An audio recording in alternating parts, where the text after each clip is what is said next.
Biden calls for concentrated effort toward future two-state solution.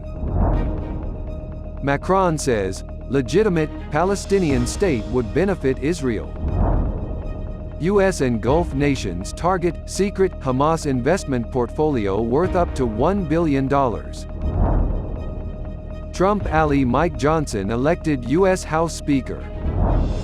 China recruits Pakistan and Belarus for its planned moon base. Suspected fake Ozempic puts several in hospital in Austria. Women across Iceland go on strike. Finland says gas pipeline likely broken by ship dragging anchor.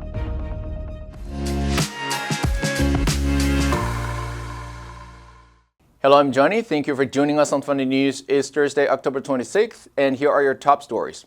U.S. President Joe Biden on Wednesday called for a concentrated effort on the part of world leaders to work toward a two-state solution to the Israeli and Palestinian conflict, as Israel's war with Hamas looks to reshape the region.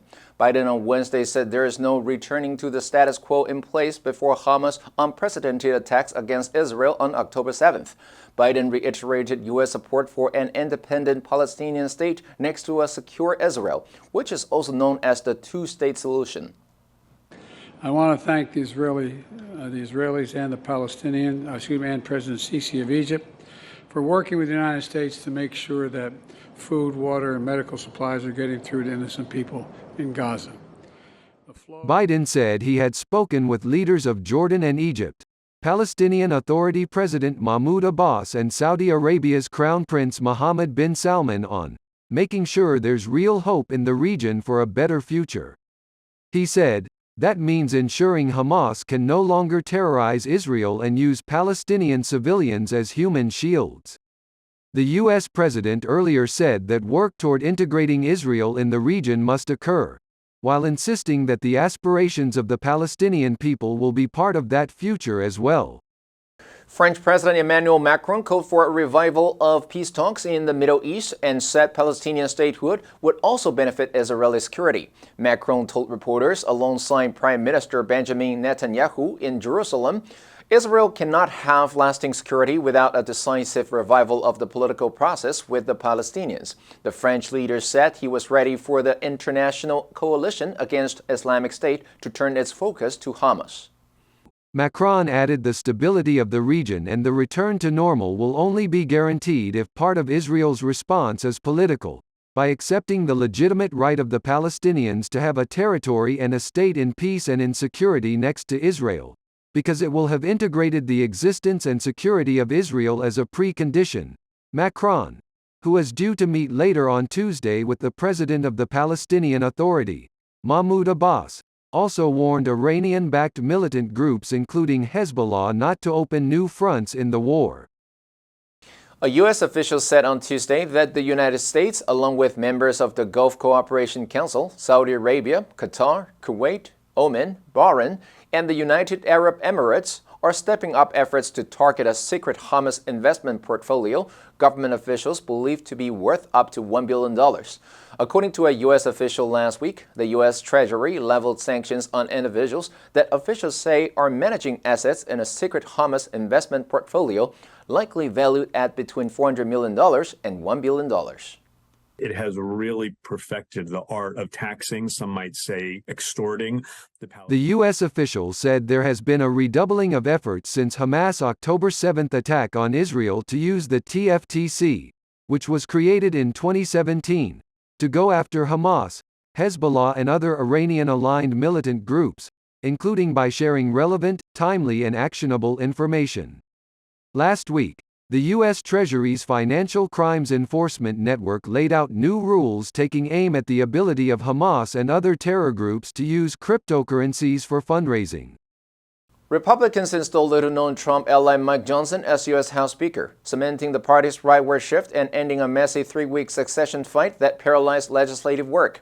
His election Wednesday culminates a historic struggle among GOP factions that ousted Speaker Kevin McCarthy and derailed three potential successors. The bitter infighting prevented the House from acting on emergency aid for Israel and Ukraine, and on funding to avert a U.S. government shutdown next month. The elevation of the 51-year-old Louisiana congressman, who was a prominent supporter of Donald Trump's efforts to deny Joe Biden's 2020 election victory, is a triumph for cultural and economic conservatives as the party navigates tensions between an emerging populist wing aligned with Trump and establishment Republicans. Johnson received 220 votes to House Democratic leader Hakeem Jeffries' 209 votes. Biden offered Johnson congratulations on his election.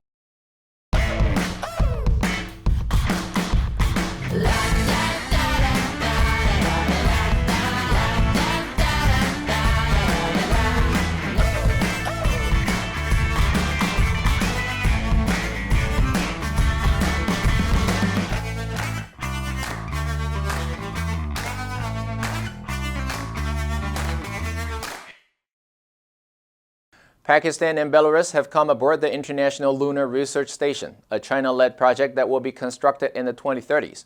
Belarus announced its involvement on Monday, while Pakistan's became known late last week. According to Space News, there are now 7 nations in the ILRS coalition: China, Russia, Belarus, Pakistan, Azerbaijan, Venezuela, and South Africa. The latter 5 countries aren't exactly space heavyweights, but technical contributions aren't the only criteria that China is interested in. NASA is building a moon coalition of its own, via a set of agreements known as the Artemis Accords. The Accords lay out guidelines for responsible and peaceful lunar exploration. 29 nations have signed the Artemis Accords to date, including Australia, Brazil, Canada, France, Germany, India, Japan, South Korea and the United Kingdom. One of the Artemis program's main goals is the construction of 1 or more bases near the Moon's south pole, which is thought to be rich in water ice, by the end of the 2020s.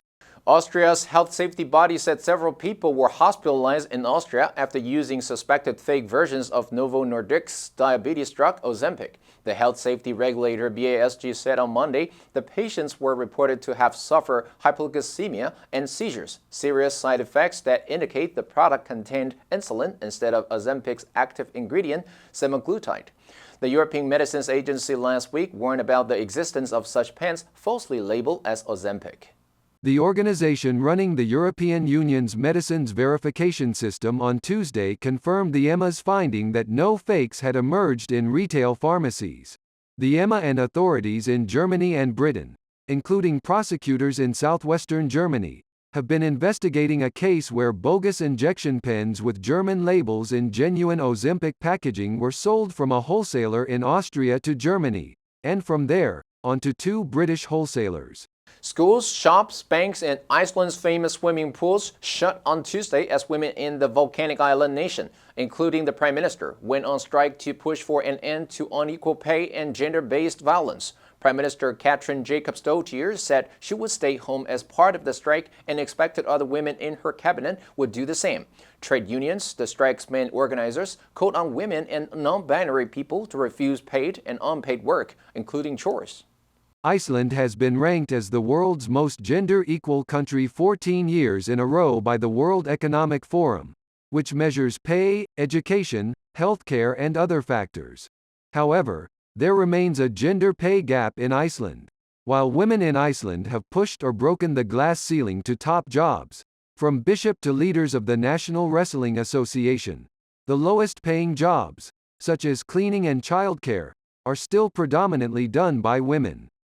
Finnish police said on Tuesday damage to a Baltic Sea gas pipeline is believed to have been caused by a ship dragging a large anchor along the seabed. Investigators said they had now retrieved a lost anchor from the seabed location where the pipeline ruptured on October 8th and were investigating whether it belonged to a Chinese container vessel. The National Bureau of Investigation found that the new polar bear was in fact missing one of its front anchors. But the NBI said they had tried unsuccessfully to contact the ship to ask whether this was the one retrieved in the Gulf of Finland. China called on Monday for an objective, fair and professional investigation into the pipeline damage. Finland police said broad drag marks were seen on the seabed leading up to where the pipeline was broken, and the anchor was lying immediately after the damage spot. A narrower path was then seen on the seabed stretching onwards for dozens of miles. The answer for yesterday was A, hardened. Public attitudes to the strike have hardened. Did you answer correctly? Now let's delve into the news of China recruiting Russia and Belarus for its planned moon base. Number 1. Heavyweight. 有影响力的人、组织或事物。The endorsement of the political heavyweight significantly boosted the candidates' chances in the upcoming election. Number 2. Coalition. 联盟、联合政府。They didn't roll out coalition with the Social Democrats. Number 3. Guideline. 指导方针、指导原则、准则。The government has drawn up guidelines on the treatment of the mentally ill. Next, we have a multiple choice question for everyone to practice. Which answer would you choose? You can write your answer in the comment section. The correct answer will be announced tomorrow. And that's all for today's Funday News. Be sure to tune into Funday News from Monday to Friday and click the link below to join Funday for free. I'm Johnny Wu, your host. I'll see you next time.